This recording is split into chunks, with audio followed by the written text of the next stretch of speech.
It's been over 25 years since the first terrestrial laser scanners were introduced into the surveying industry, and since then, they've evolved from big, bulky, and slow to compact, fast, and efficient. I had the pleasure of inviting NavVis to my house in Central Florida recently to participate in an accuracy and usability comparison of their newest SLAM scanner, the NavVis MLX. NavVis is a German-based company that manufactures wearable and now handheld 3D SLAM laser scanning systems. I put the MLX up against Leica's RTC360, Leica's BLK2GO, and one of NavVis's wearable units, the VLX2. In this video, we will compare transportability, data density, accuracy, data acquisition, processing, and registration time, and of course, the cost. If you're interested in the MLX or scanning in general, stick around. This scanner is an absolute unit, and I think it's another step forward towards full industry acceptance of terrestrial LiDAR as a means of geospatial data acquisition.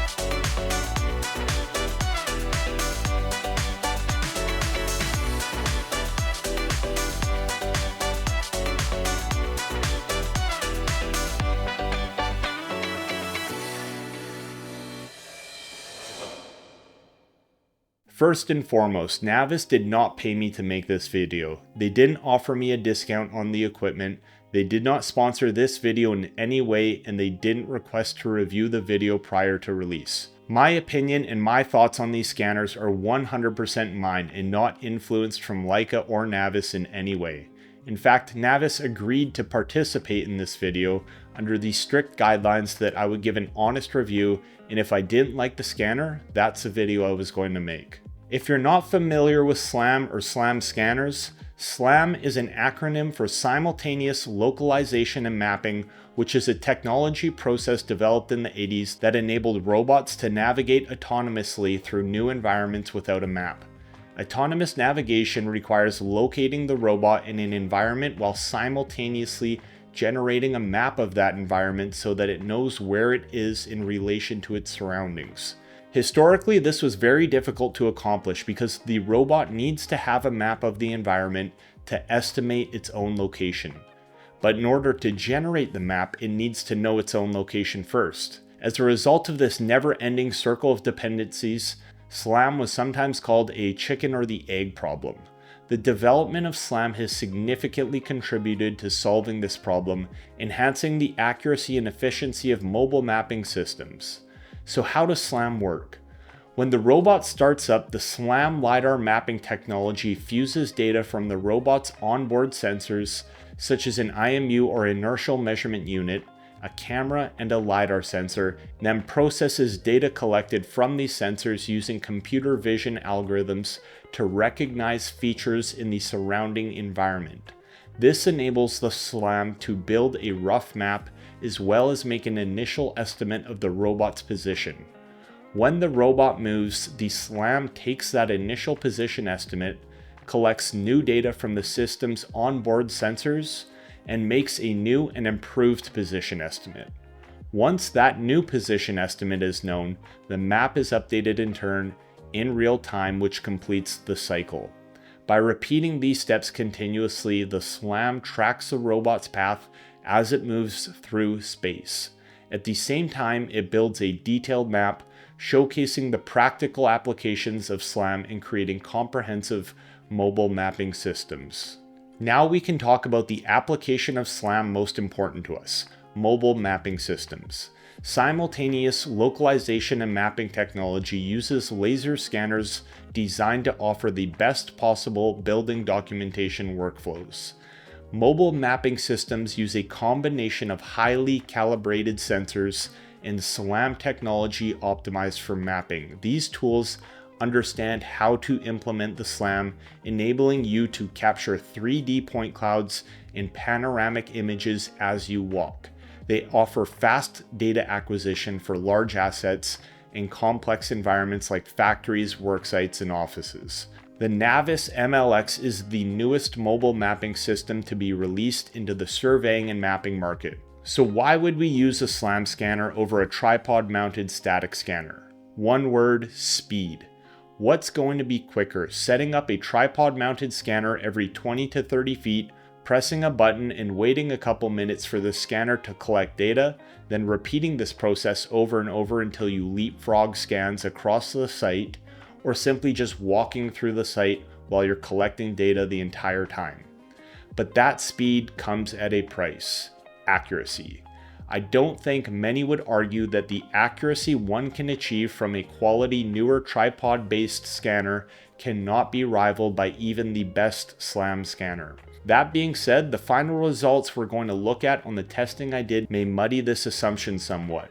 SLAM scanners can also have issues in areas with a lack of geometry, as their algorithm requires walls, ceilings, or other hard features to locate itself. The main question we'll want to look at is exactly how much accuracy are we giving up and how much time are we getting back by choosing SLAM over a tripod-mounted scanner. Let's jump right into my favorite topic: accuracy comparisons. We're going to employ two methods to compare accuracy with these four scanners. With this first method, we'll look at black and white targets set up around a 1-acre residential subject property. A combination of 12 Rothbucher and adhesive black and white targets were used and were established using an extremely accurate least squares adjusted control network with point coordinate standard deviations hovering around 0.003 of a foot or 1 millimeter.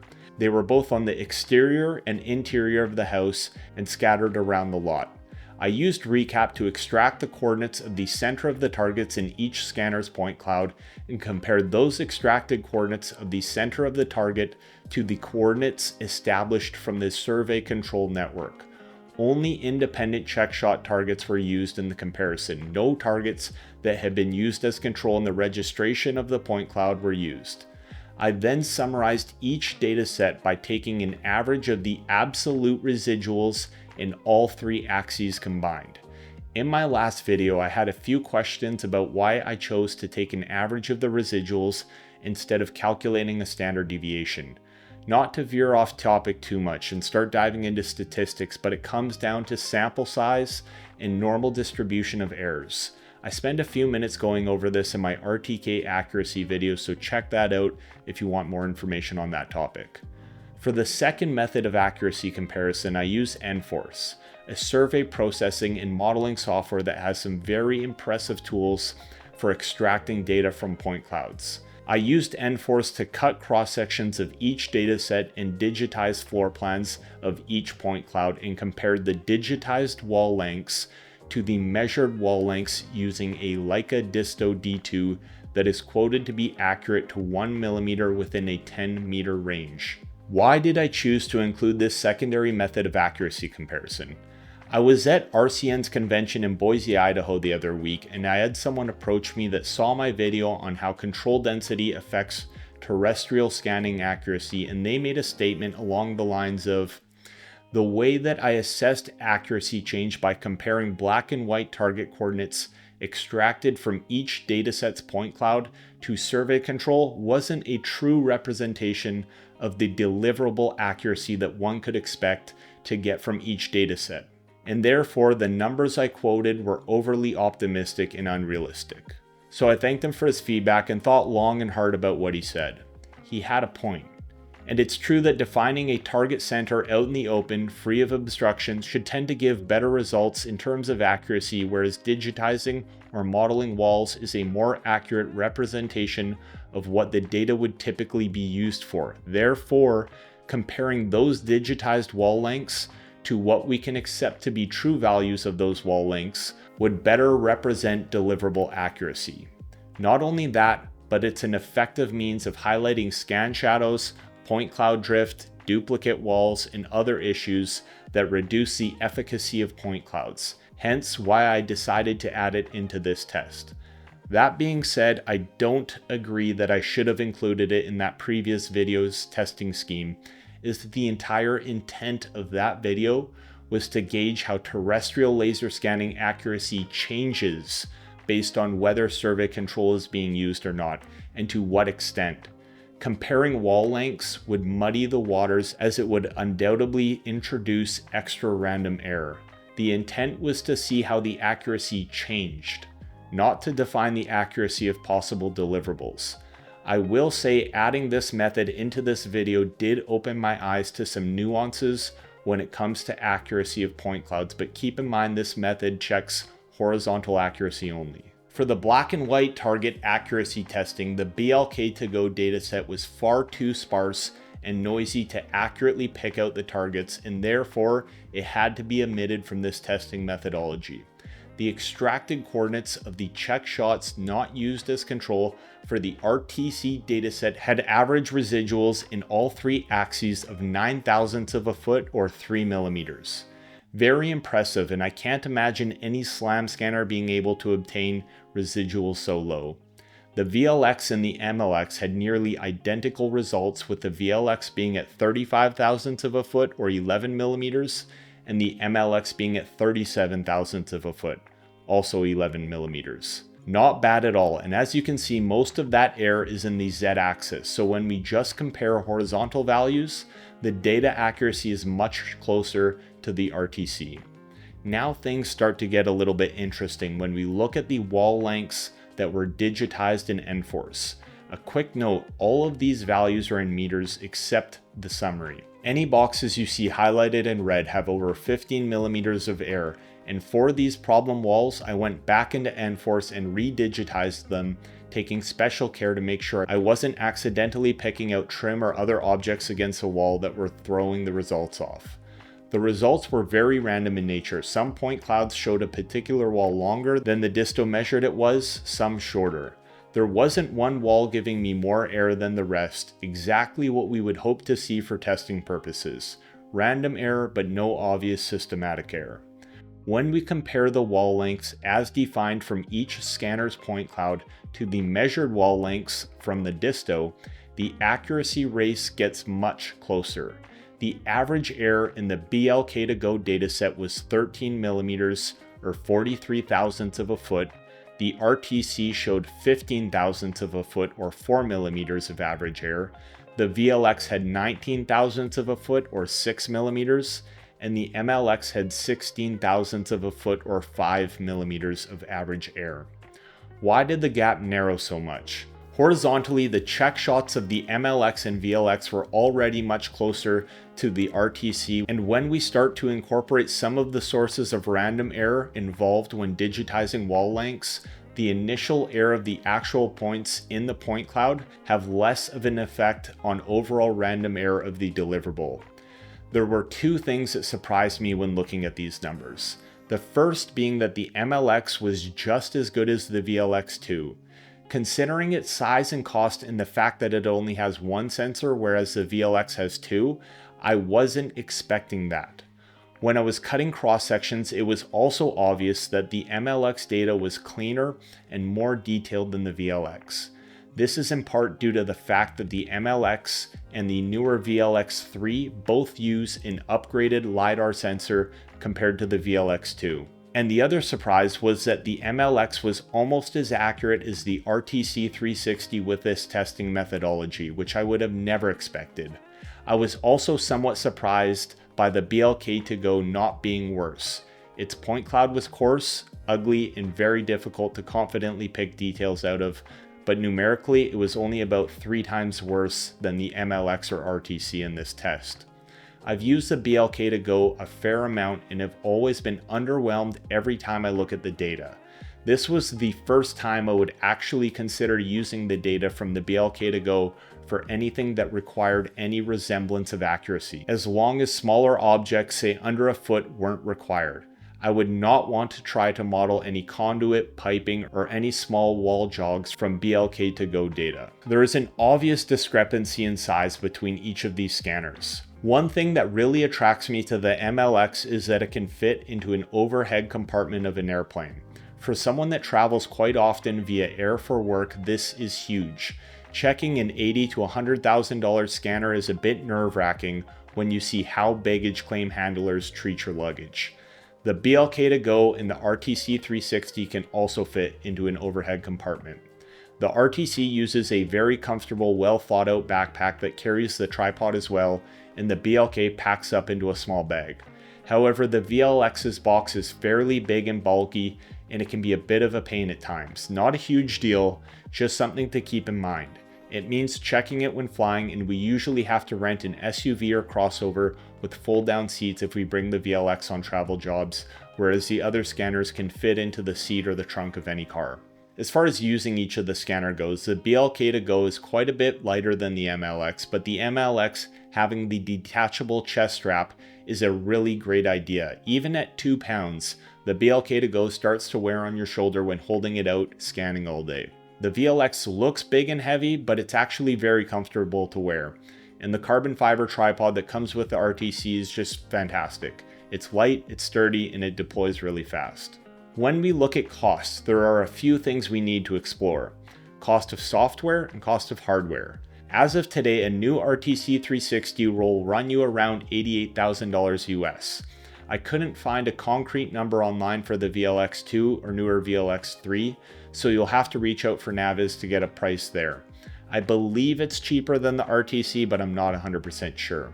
I believe the BLK2GO was around $80,000 when it came out, but now you can pick one up for around $55,000. And the MLX comes in at under $40,000 with a processing package already included.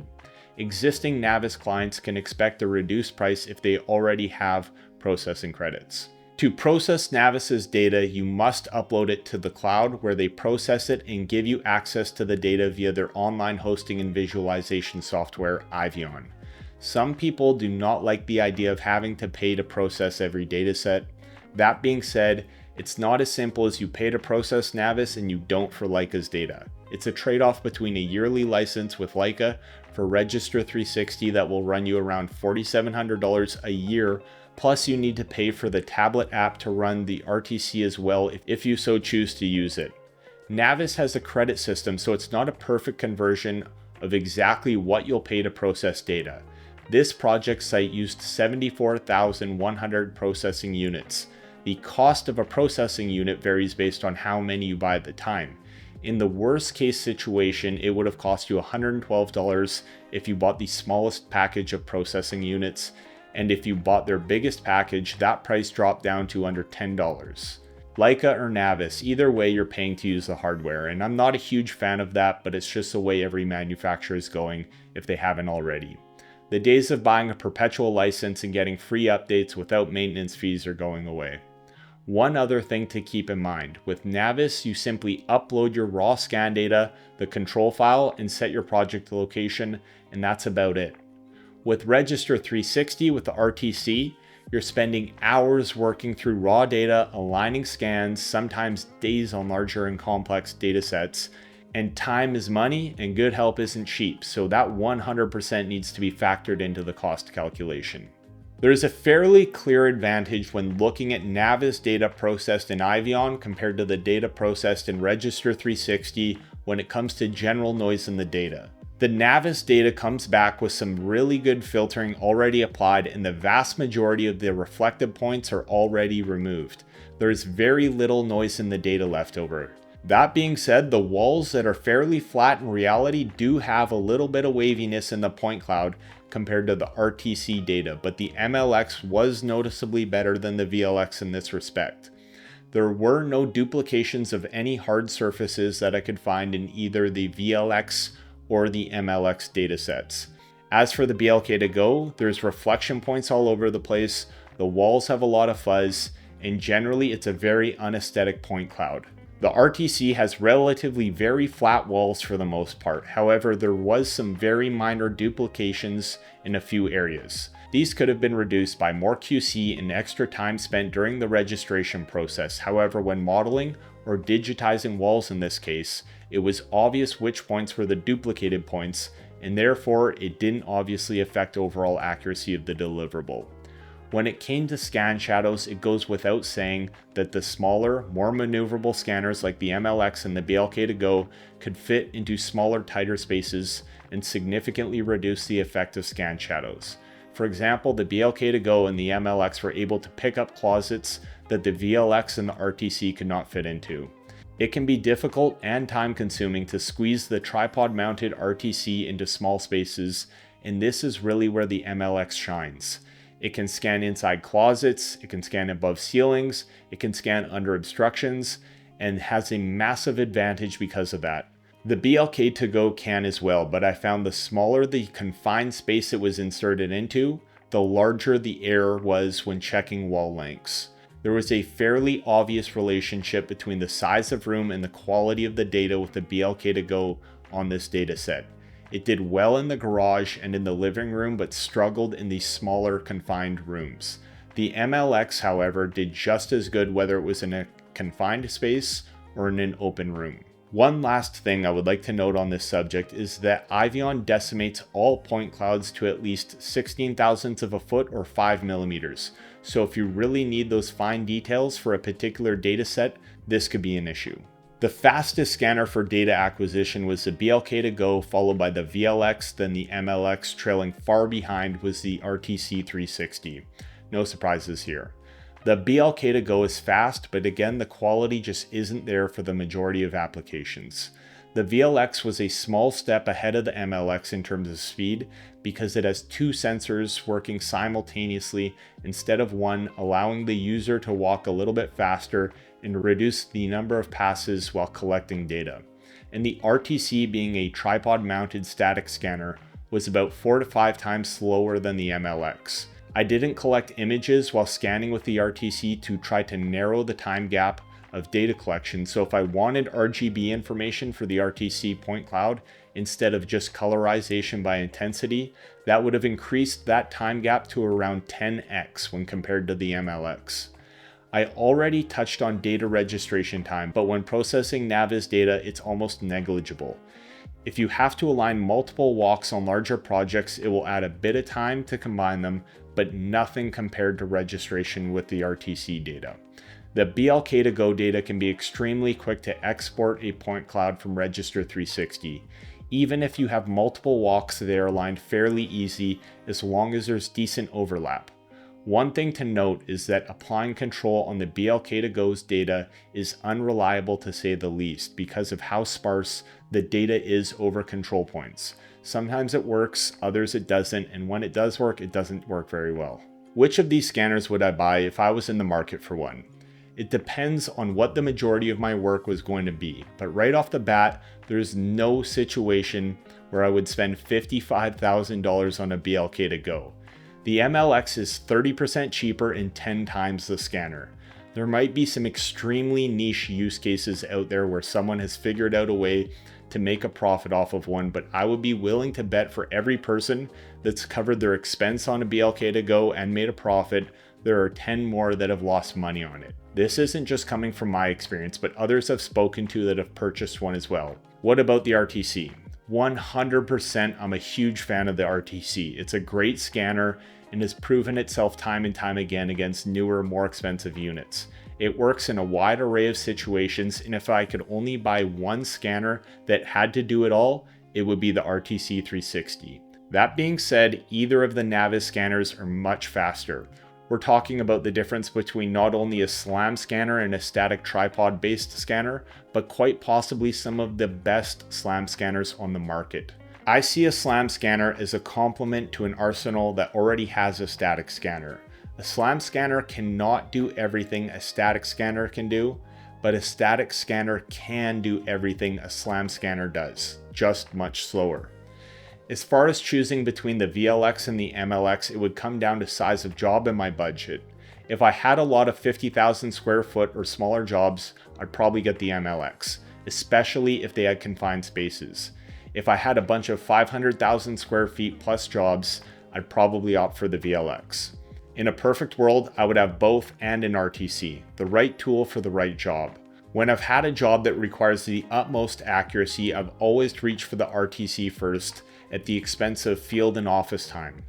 It has undeniable accuracy, picks up extremely fine detail. There are also situations where SLAM isn't ideal. We've had issues with sites with a lack of geometry. Picture a wide open parking lot without cars or really long empty hallways. Also, some of my work requires scanning above drop-down ceiling tiles, which isn't realistic with the VLX, but maybe the MLX can help with that issue being a handheld scanner versus a wearable one. If I had a job that doesn't require above ceiling scanning, half-inch accuracy was acceptable, and there aren't any odd geometry limitations that would inhibit the use of SLAM, I'm grabbing the VLX or MLX all day long.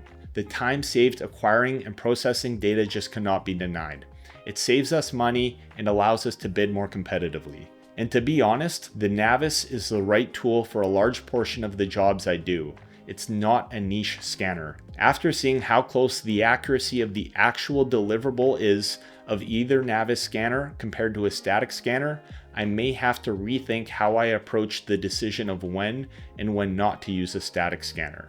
NavVis carved out a slice of the market with the introduction of the VLX1, and every iteration they've released since has continued to take more and more of that piece of the pie.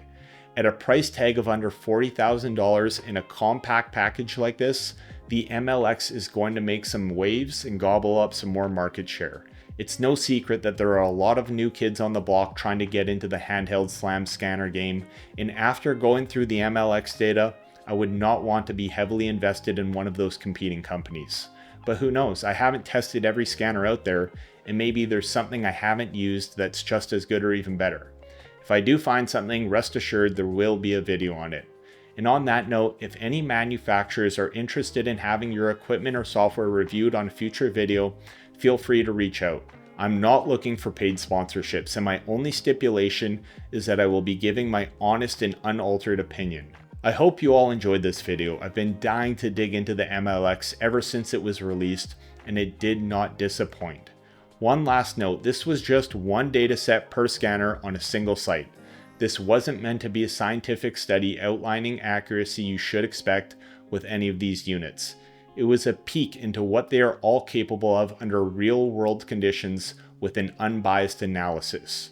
If you get a chance, try them all for yourself and make your own judgments, and if you do, let me know what you think. Thank you all for watching, and as always, subscribe if you want, like if you feel it's warranted, and I'll see you next time.